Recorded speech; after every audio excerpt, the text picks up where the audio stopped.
شنو نزنه یعنی شو نگه شغلی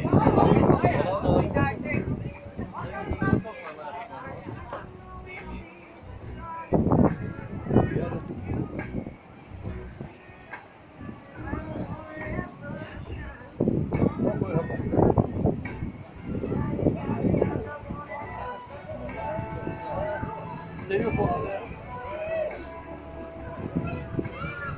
Ama ağız veren. Ne yapıyorsun? Risolta per lei per allora non ho lei poi c'è da dire da ieri che sono se tu eri così così non è che c'è un po' caraggiuli